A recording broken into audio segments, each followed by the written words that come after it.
Well, nothing she can get up there. My hair is not really pink anymore, eh? Nope. I just want to eat my last two.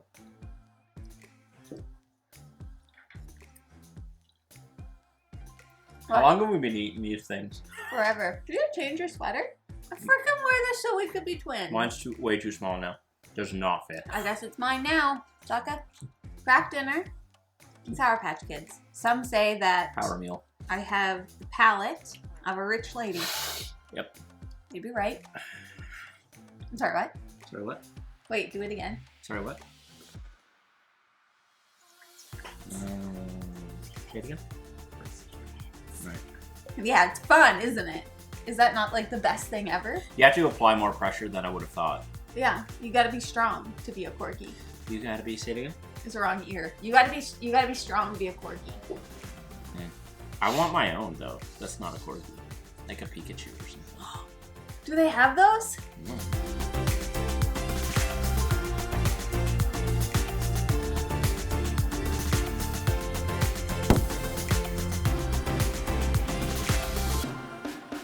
Hello everyone and welcome back to Foster the Meeple, a channel all about Board games. and Board gamey things. Exactly.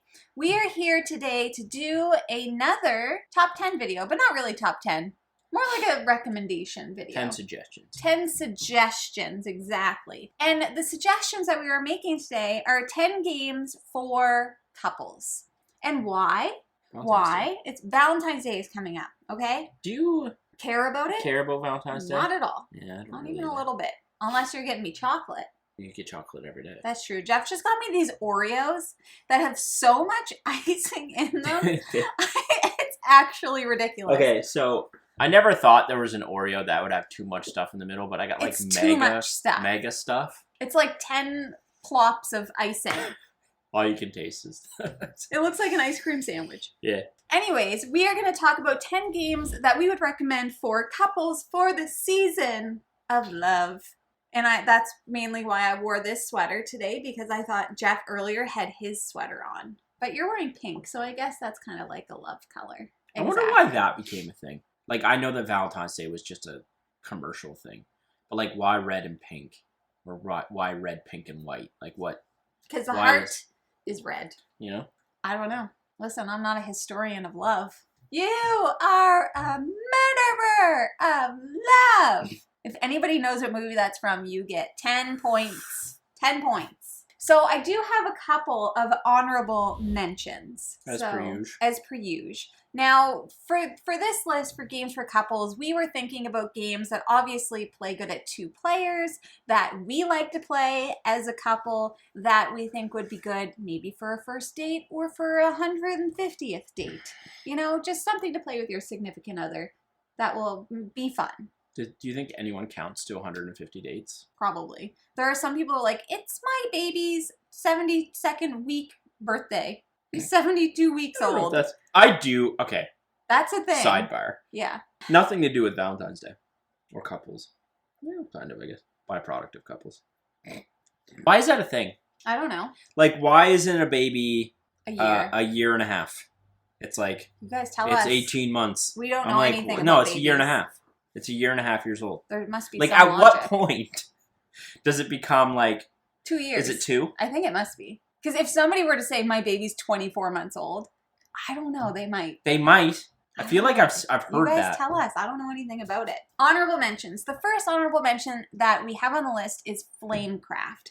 Now, I've put this as an honorable mention, number 1, because it's adorable. Jeff, it's so cute. It is a game that you'd want to play on a date. That's one of the dragons. That's the bread dragon. Artisan. So cute. Artisan dragons. So cute. It doesn't really have a mean element to it. Like, no, you do your own thing. If you go to the same spot as somebody else, you gift them with something. Like, do you know what I mean? Like, it's not like you're blocking. It's a gift of giving, exactly. So I wanted to mention it as an honorable mention because I think it would be a good game to play on Valentine's Day because there's like little heart tokens and I don't know. It's just very cute. Then the next one is Familiar Tales. I think this is a great co-op game to play with a little app, a nice little fairy tale story that you can play with your significant other. Jeff and I have a tendency to prefer to play co-op games together as a 1-2 buckle my shoe pairing. And I think this one is just an adorable one. And you're taking care of a baby. And some couples do that, as we've already discussed. I wonder how many months old the baby is. 9 months. It's probably like 79 months. And then the final one that I wanted to put on, but then I was like, I don't know, because it's really, really mean, is Winter from DeVere Games. This is a 2-player only card game. The whole game is being mean. You're like building out different patterns while trying to screw the other person over. I think it depends on the couple. I mean, we like mean games. We like to screw each other over. Exactly. Yeah. It's a really, really, really mean game, though. So I know not every couple's into it. Yeah. You know, it's more of an us thing. Yeah. The first game that we're going to talk about is called Koali. And it's not about koalas. Don't get your hopes up. There are no koalas. I'm sure that they could paste that theme on it, though. Koalas? Koala-y. Koala tea time. Koali, Kawale, we don't know how to, I don't know. We don't know how to pronounce it, is a new game that was sent to us from Hachette. This is an abstract strategy game for 2 players. Jeffrey, would you like to tell the people about it, since apparently you're way better at it than I am? Yeah, Koali is I don't want to say it's like tic-tac-toe, because that's what you said, and it's not. It's a abstract game where you have wooden pieces that are irregular shaped. They almost look like little stones. They're pebbles. Yeah, that's the theme. Okay. The theme is they're finding little pebbles along the path. They're little pebbles. They are wooden. They're not stone. Wooden pebbles. But you are trying to get 4 of your pebbles in a row in order to win. You're doing that by actually stacking your pebble on another stack and then placing them out. So you would grab a stack of 4, let's say, and then place 1 from bottom to top. 1, 2, 3, 4. And those are all going to be different colors. Could be your opponent's color, it could be your color, or it could be the generic color that's on the board, because there is one generic color on the board. And you're trying to map that out so that you get 4 in a row. Yeah. And you can block each other back and forth until you either someone wins or you run out of pebbles, and then nobody wins. It is fun. We haven't played a game yet where someone hasn't won. I should mention that. We haven't played a game yet where I've won either. I wasn't going to say it. Like, this is a game that you could literally teach to anyone. So I think this would be like a perfect first date game. It's a very good first date game. Very good. Because you can have a conversation over You can have, definitely. It does not take a lot of brain power. Because you get dumb when you're on first dates, let's be honest. So you're a pre-couple. This is a game for a pre-couple or a regular couple. Pre-couple not eating all your bruschetta. Like Jeff did. I ate it for him. The next game on the list is Wingspan Asia. Because Wingspan Asia, number 1, it has a pink box. Love. It also has a duet version, so a 2-player only version of Wingspan. Perfect for couples. Everybody loves Wingspan. The birds are beautiful.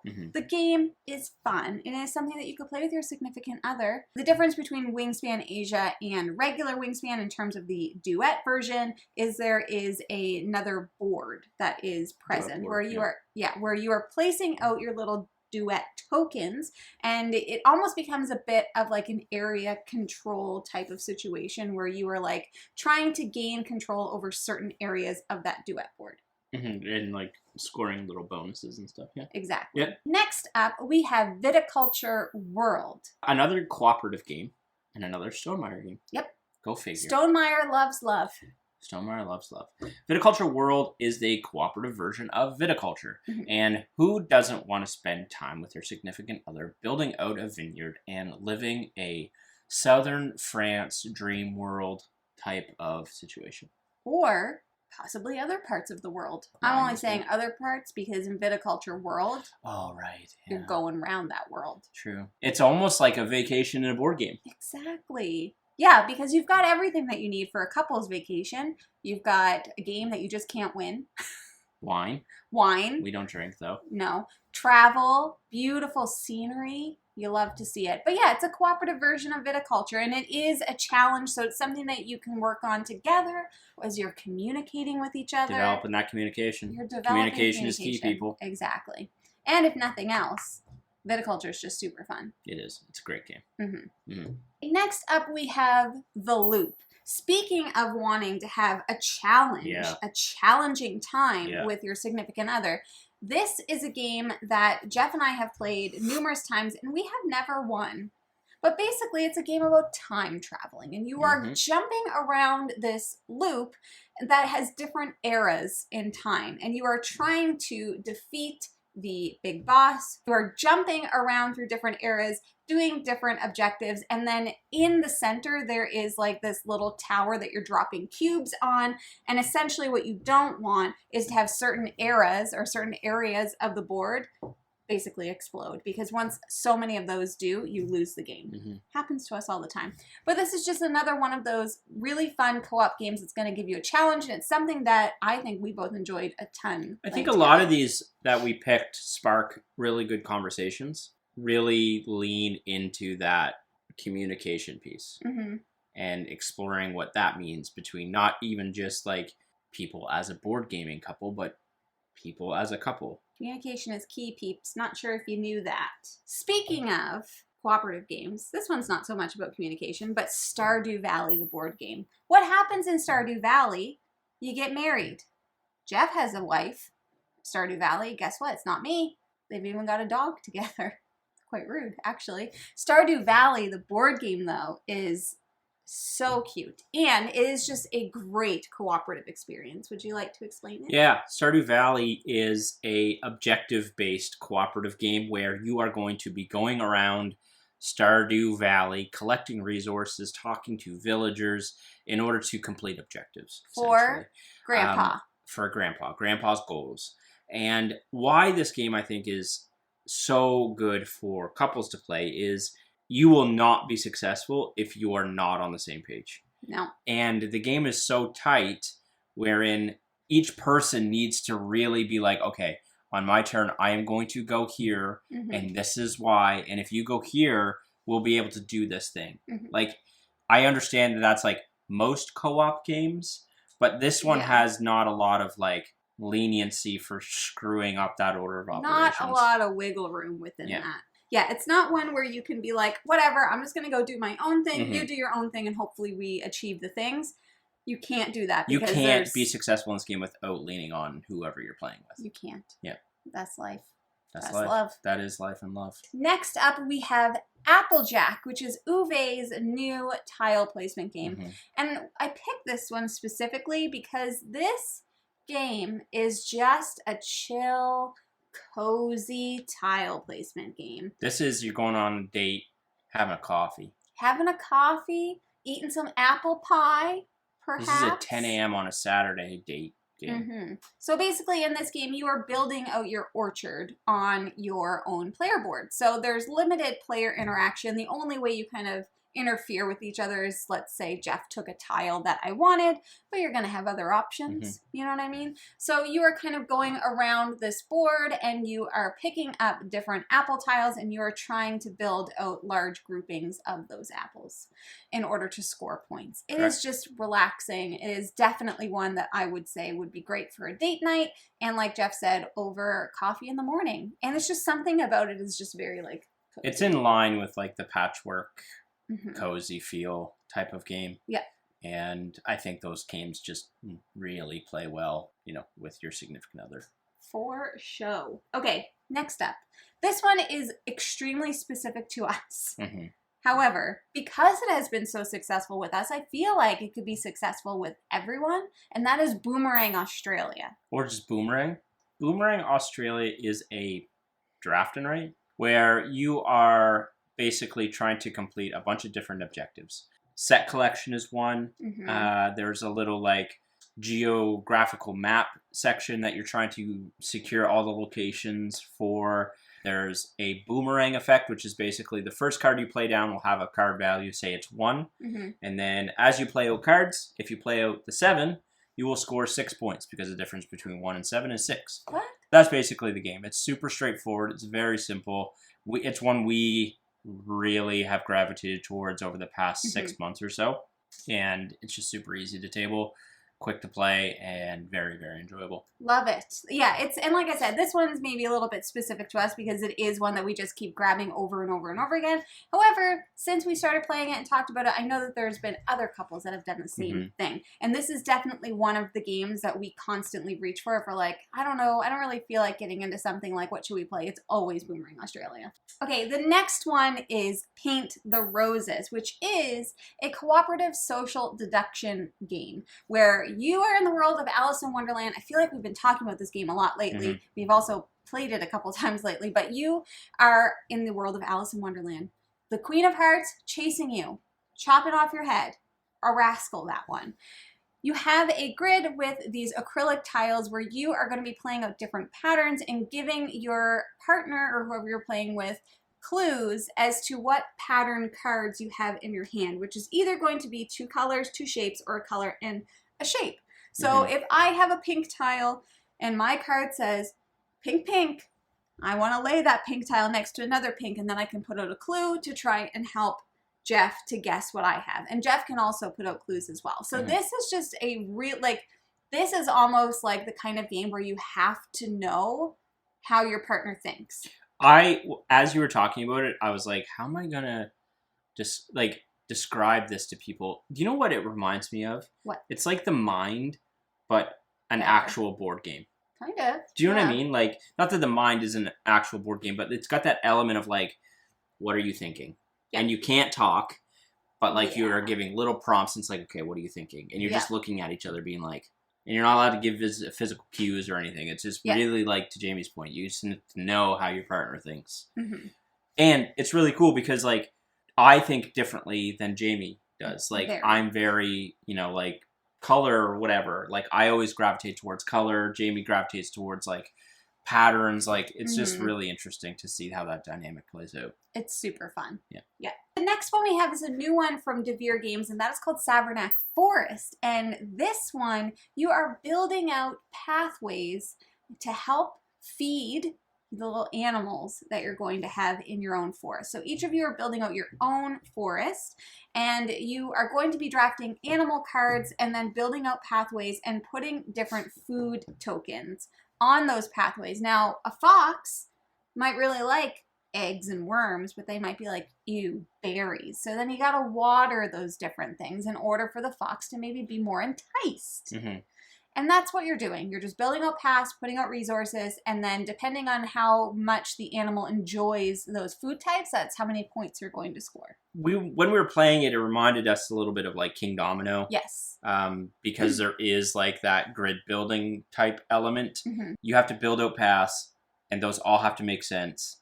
And there's certain food types. It just reminded us of that grid building kind of aspect of King Domino, which I think plays really well at 2-player. Yes, this is almost like a King Domino plus because it has added elements to it, but it definitely gives the same vibe where you're building out a specific grid of, it depends on, at a 2-player game, you could build out a bigger grid, but it's 6 by 4, I think, is the big grid, or it's 4 by 4 or something for the smaller grid. Anyways, it's adorable, it's super fun, and definitely one that I personally believe would play best at 2 players. And then the last game that we have is another one that this one, once again, very personal to us, but I still think... No, this is a banger coffee game. This is a banger coffee table game. 100%. This is Town 66, and this is now also one that we reach to a lot. We have played it at 3 players, we've played it at 2 players, and I've played it solo. My preference for non-solo is definitely 2 players. Because there's just something about, there's enough competition between you two where you're trying to outwit your partner, which is something that I think is very important in couples, obviously. I'm trying to think, I do like the back and forth more so because you can focus on what the other person has. Do you know what's weird about this game? It's a competitive game, but I always feel like it's cooperative. That's very true. I want us to be able to complete the grid. Yeah, because that's ultimately we've never done it to complete the full, because there is only one way. One very specific way. That this grid can be full. And otherwise, you're waiting for one person to not be able to go, and that's how the other person wins. But without fail, every time, when one of us is like, I don't think I can go, we'll go through it together. Be like, can you put it here? Can you put it here? What about here? You have Usually that comes out at the end, though. Yeah. And I will say, because someone might comment and be like, well, if there's only one solution to the grid, then why don't you just replicate that grid every time? You can't. It's just not, that's not how the game works. Like, basically, just there's certain variables that'll come up that are going to force you to deviate from the perfect path. Yeah. It could happen. It would just need to happen randomly. Mm-hmm. And that, I feel like, would be, the odds on that, I think, would be astronomical. And just now that came to my mind, it's so weird. Yeah, because competitive game that always feels cooperative by the end. Yeah. Normally, when one of us can't play, I guess is the point here. Yeah. We will both be like, okay, let's figure it out. Let's figure out if you can actually play. Yeah. And then we'll go through like, no, you can't. And then we'll do the other person, and then you get to celebrate when you win. Oh man, that game's so good. It's so good. Anyways, those are 10 games that we would recommend for couples. So as the season of love approaches, if you're looking for a game to play with your significant other, those are some recommendations. And we wanted to give some that maybe we haven't mentioned in a previous video that we did actually with our friends Max and Danielle last year on recommendations for board games with couples. That was last year. Yeah, 2021. Last year was 2022. Oh my God, it must have been. It was 2 years ago. Anyways, the point is, we've done this video forever ago with our friends Max and Danielle from Table Nuts. Go check them out. I will link that video down below as well because there are more recommendations within that. And these are just 10 more games to play with your significant other. Now, if you're interested in buying board games like any of the many that we mentioned today, you should first start by checking your friendly local gaming store. And for us, that is the Boardroom Game Cafe. Yes, it is. They do stuff for Valentine's Day. Did you know that? They do. Because they do. People be dating there. People all the time. We've mentioned this. That is a hot spot for dates. Hot spot for dates. You love to see it. Don't forget to sign up for Foster the Game-a-Thon, a 24-hour all-you-can-play board game-a-thon, which is happening on March 4th. You could do that with your significant other. All the information is down below. If you like what you see, please subscribe. We hope to see you again soon. And now we say goodbye. Goodbye. Later days. I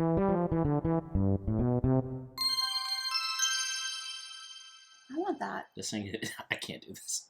I'm gonna play with it the whole time. Yeah. All right, Jeff, let's get into it. Don't need that. I need a haircut. Oh my God. It just like plops out. I know. Like if there was just a gentle breeze, that piece would come out. I know. All right, let's get into the list. And the first game that my arm just went, fell.